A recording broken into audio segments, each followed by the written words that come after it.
Hey, I'm Sam, I'm Jack. And I'm Jean. and we're going to discuss about Roman Early Christian and Byzantine architecture.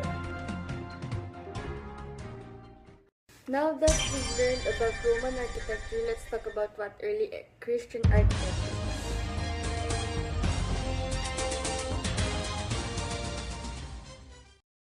So, in 312, the Emperor Constantine defeated his principal rival Maxentius at the Battle of the Milvian Bridge. Accounts of the battle describe how Constantine saw a sign in the heavens, portending his victory.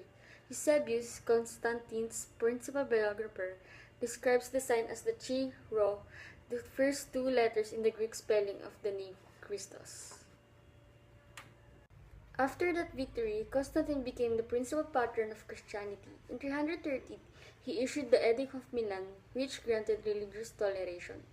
Although Christianity would not become the official religion of Rome until the end of the 4th century, Constantine's imperial sanction of Christianity transformed its status and nature. Neither imperial Rome or Christianity would be the same after this moment. Rome would become Christian, and Christianity would take on the era of imperial Rome. The transformation of Christianity is dramatically evident in a comparison between the architecture of the pre-Constantinian Church. The transformation of Christianity is dramatically evident in a comparison between the architecture of the pre-Constantinian Church and that of the Constantinian and post-Constantinian Church. During the pre-Constantinian period, there was not much that distinguished the Christian churches from typical domestic architecture. A striking example of this is presented by a Christian community house. From the Syrian town of Dura Europos, here a typical home has been adapted to the needs of the congregation. A wall was taken down to combine two rooms. This was undoubtedly the room services. It is significant that the most elaborate aspect of the house is the room designed as a baptistry. This reflects the importance of the sacrament of baptism to initiate new members into the mysteries of the faith. Otherwise, this building would not stand out for the other houses. This domestic architecture obviously would not meet the needs of Constantine's architects. Emperors for centuries had been responsible for the construction of temples throughout the Roman Empire. We have already observed the role of the public cults in defining one's civic identity, and emperors understood the construction of temples as testament to the fiestas, or respect for the customary religious practices and traditions. So it was natural for Constantine to want to construct edifices in honor of Christianity. He built churches in Rome, including the Church of St. Peter. He built churches in the Holy Land, most notably Church of the Nativity in Bethlehem and the Church of the Holy Sepulchre in Jerusalem. And he built churches in his newly constructed capital of Constantinople. In creating these churches, Constantine and his architects confronted a major challenge. What should be the physical form of the church?